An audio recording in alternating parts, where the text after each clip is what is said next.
Patrick sat in his favorite chair, in the same place in which he had been sitting for the last 5 years. It was a Christmas gift from his ex-wife. Who gives a recliner chair as a Christmas gift? But she knew him well. She knew him well enough to know that this chair would be the perfect gift for him, even if it was a stupid gift for anyone else. It was so comfortable, as if it had been made especially for him. The cup holders were great for holding everything he drank. The Bluetooth speakers on either side of the headrest made him feel like he was bathed in sound, and many nights in a row he fell asleep on it with his feet up. This chair was the only thing he had left from his previous life. His daughter lived with her in the house from which he was kicked out. She lived with the dog he bought her as a Christmas present. The dog was mostly walked, bathed, and fed by him. All she did was hold him close to her. He sighed. His first Christmas alone, just him and his chair. His cell phone rang. When he saw who was calling him, a puzzled expression appeared on his face. Taking a quick glance at the clock on the opposite wall, he saw the last minutes of the longest Christmas Eve he had ever experienced. Should he even respond? He could have just let the call go to voicemail. But the curious, masochistic part of him was drawn to the call. It was the kind of scab that you couldn't help but pick at. "Hi, Kendra," he said, picking up the phone. "Hello, Patty." There was still the same sadness in her voice that she always had lately when they talked, and yet it was mixed with the sweetness he had always known. There was silence between them for a moment, but it was not empty. It was filled with 15 years of memories, both happy and sad. Patrick finally interrupted him by saying, "To be honest, I didn't expect to hear from you this year." "Why?" she asked quickly. "We promised to always be the first to wish each other a Merry Christmas no matter what." "Do you remember?" He chuckled at that. "Because keeping promises is your business, right? Patrick, you're right. My fault. Water under the bridge." They paused again, giving her a chance to accept his apology. This time, she spoke first. "So, do you have any plans for tomorrow?" "Not really. Besides giving Jessie her gift when you bring her over tomorrow and having dinner at my parents' house." "So, what about you?" "There's really nothing," she said, although they both knew it was a lie. Patrick thought about leaving it unanswered, but he couldn't help it. Those damn scabs. "So, you're not doing anything with... what's his name?" She sighed. Hearing him mention her boyfriend without saying his name was like dumping a bucket of ice water on her. "You mean Sean?" she asked, completing his tactical thrust at her. "Yes, Shauna." He tried but couldn't hide the bitterness in his voice. Just saying that idiot's name made him need a heartburn pill. Patrick couldn't help but relive this moment. In fact, it was more than a moment. A whole hour has passed. An hour of reading those damn text messages and detailing her 2-year affair. Each of them tore more pieces from his heart. By the end, all that was left was an empty pit in the middle of his chest. Kendra sighed sadly. "Well, if you must know, we're going to his parents' house after we drop Jessie off." How original. A tear rolled down Kendra's cheek. Patrick, of course, couldn't see this from his side of the phone, although he probably wouldn't have noticed even if she was standing right in front of him. He was busy feeling his own confusion. Pouncing on him, Kendra spat. "I don't understand why you're so angry. Either way, you don't care. It was you who abandoned me, remember." This only made him laugh out loud. The way she always managed to turn things upside down was her gift.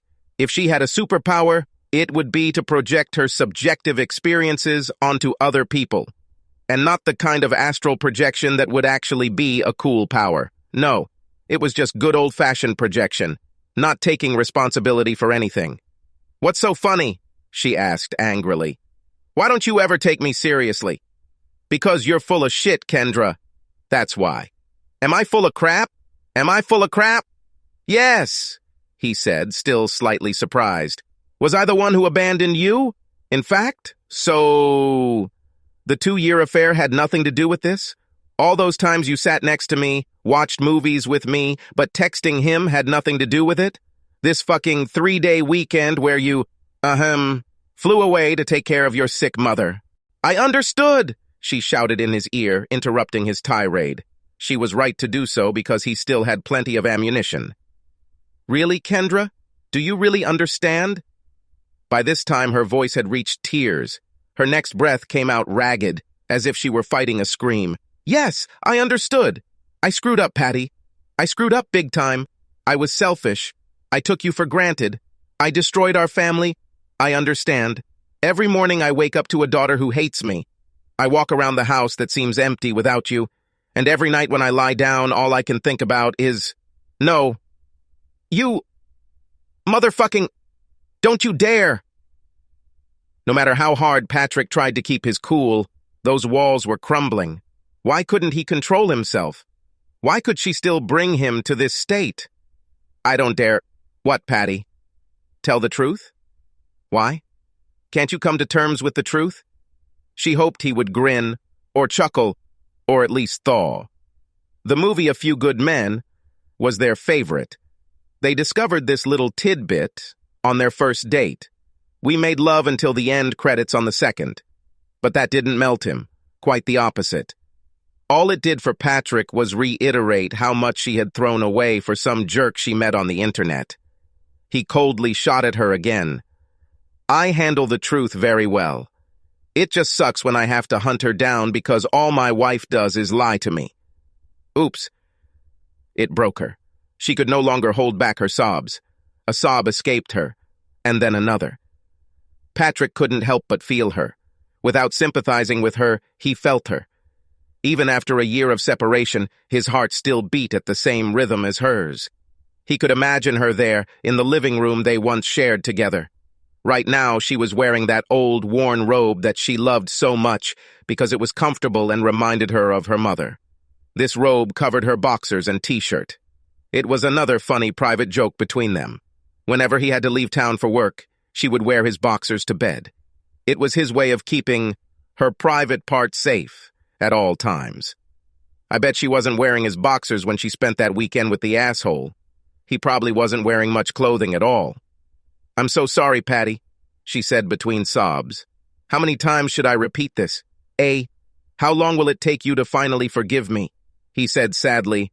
I will forgive you when I finally stop loving you, Kendra. Because maybe then the pain will go away. Maybe then this fucking hole in my chest will disappear.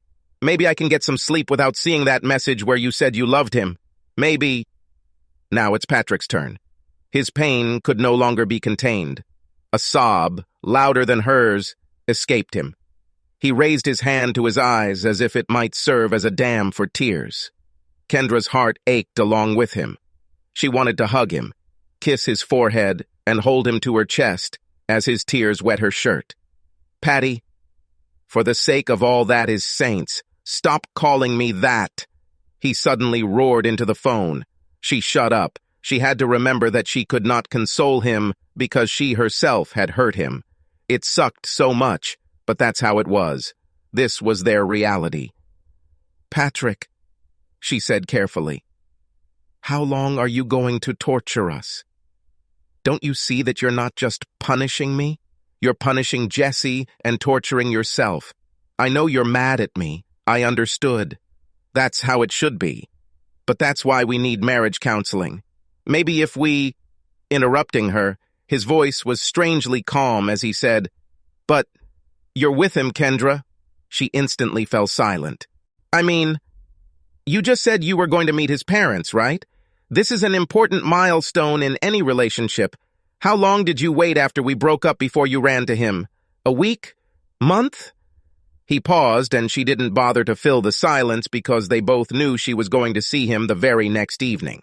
She dropped Jesse off at his place because she wanted him to spend time with his daughter. She even gave some long, sanctimonious speech, congratulating herself for not being one of those heartless bitches who keeps a child away from his father. Continuing, he said, I don't understand you. I can't understand how, after everything we've been through, you could think so little about us, so little about me. We were married for 12 years. We both have a 9-year-old daughter. You were by my side at my brother's funeral when he was shot and killed in the line of duty. You hugged me and cried with me. And I was at your mother's funeral when she finally passed away from cancer. After all this, you not only cheat on me, but you run to him as soon as the ink is dry on our separation agreement. And now you're calling me and talking about some kind of marriage counseling? Fuck you, Kendra! Kendra screamed again. This time affected Patrick differently than the previous one. Yes, Kendra was selfish. She's always been like this. The fact that Patrick loved her more than she loved him was not much hidden. This does not mean that she did not love him. No, she did. But the driving force behind their marriage has always been a happy wife equals a happy life. The two of them didn't even realize it, that is, until it was too late. Patrick was raised to care about his wife more than anyone else. He prided himself on being good. He didn't cheat on his wife. He never laid a hand on her. If they argued, he quickly apologized, even if he was not in the wrong. After all, if he hurt her feelings, that was enough. Was this the wrong thing for a man to do in a marriage? No. Every man should treat his wife as if she were the only woman in the world, but what Patrick failed to do was create balance. He failed to prioritize his desires and feelings. If she wanted something and it was within reason and within budget, then she got it. Whatever he wanted, he always gave in. Seeing that smile was enough payment for what he was giving up. But when one person's desires are always put on the back burner, something happens. It's becoming normal. It becomes as if this is how it should be. If something different happens, it is considered abnormal and therefore wrong. When his brother died, Kendra was by his side. She was at the funeral, cried with him, and sincerely sympathized with her husband. After all, that's what a good wife does. But he had reached a level of depression that she couldn't understand, especially when her own mother died of cancer. It sucked. She was grieving. She misses her mother every day. But she put one foot in front of the other and kept moving. But there is a difference between someone who dies slowly and someone who is torn away suddenly, and die for doing a little more than just your job. His brother was a policeman. He pulled a woman out of a burning car and did not leave her side until he was sure that she was okay. He saved his mother, who was beaten half to death by her husband. And on top of that, he drove Sally, his neighbor, to work every day in his patrol car because she was constantly being stalked by some young thug who had a thing for a MILF. And he was killed because he stopped a guy because his taillight wasn't on. If his brother could die after doing so much good in this world, what chance did he have? He was a nobody, the one who runs the office. The greatest good he did for the world was recycling. This shook Patrick's world to its core. His brother's death was more than just the death of a brother. When he looked into this coffin, he saw himself. If any of them should be dead, it would be him, not a hero to so many people. If anyone needed time on the therapist's couch, it was Patrick. But he refused therapy. He simply wallowed in his depression, silently crying the tears of his soul. Kendra didn't understand. I could not. He didn't want to talk to her. What he needed from her was something he didn't even realize he needed. He didn't need her to snap him out of this state. He didn't need her to make him feel better or offer him a magical solution to overcome his guilt for being alive. He just needed her to be there. He needed her to stay with him, even when that was impossible. But the relationships he built early on made his feelings less important. He took his place on the seat behind her. He was sad, grieving, depressed, and contemplating his own mortality. But did it for too long. He needed to come to his senses. He had a family here who loved him, and that alone should be enough to bring him out of this state. But it wasn't like that. He needed something more. It was necessary to put him in first place. This time, he needed it to be all about him. The more upset she became, the more he pulled away.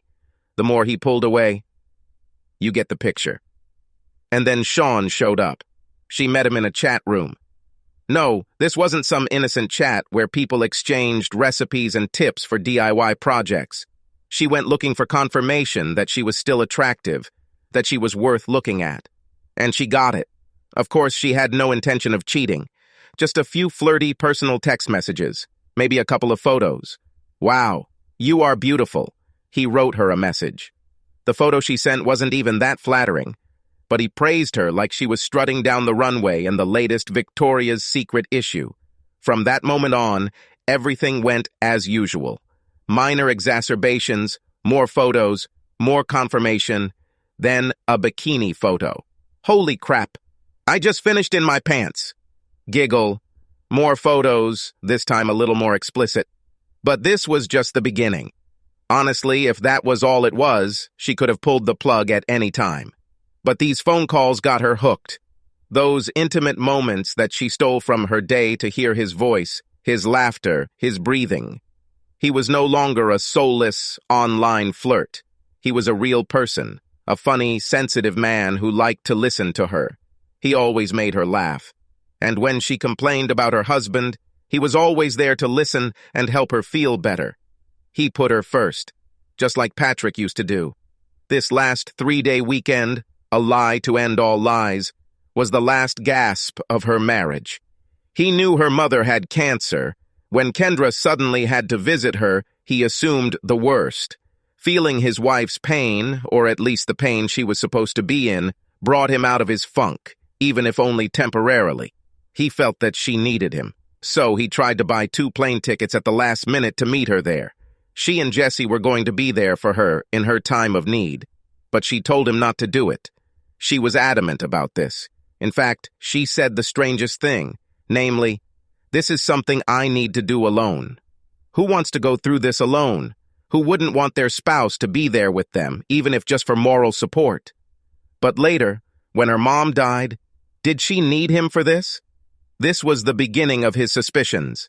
He began to pay more attention to her phone activity, the way this happened to her everywhere, including the bathroom, the way she put the phone face down, the way she turned him away from him slightly when she texted, or how she sometimes left the room when the phone rang.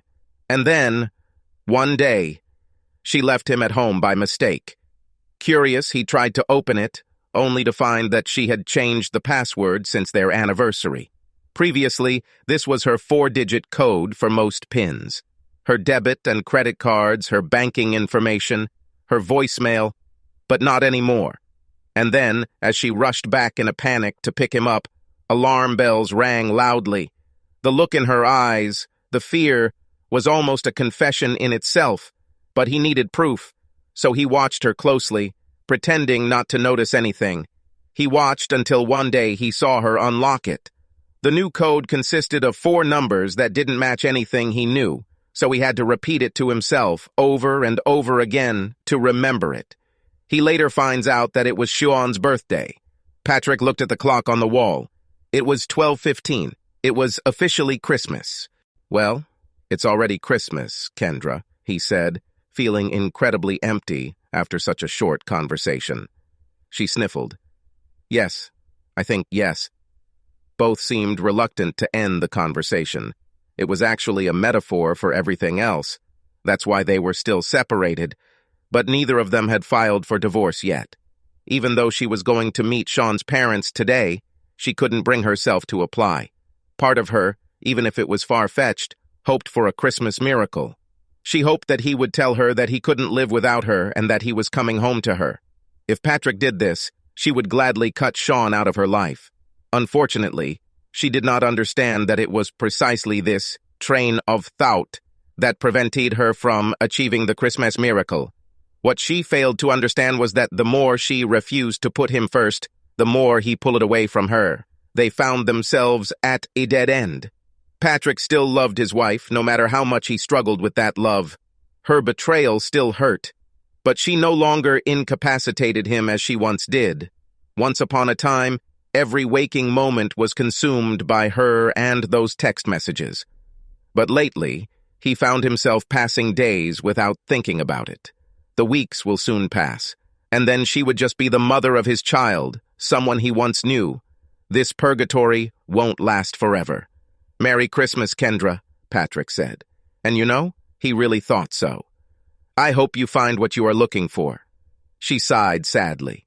She won't get her Christmas miracle. Not this year. Maybe in the next one. "Merry Christmas, Patrick." She swallowed the words, "I love you," She knew that he would not answer her in kind, even if he felt it. She missed those words falling from his lips.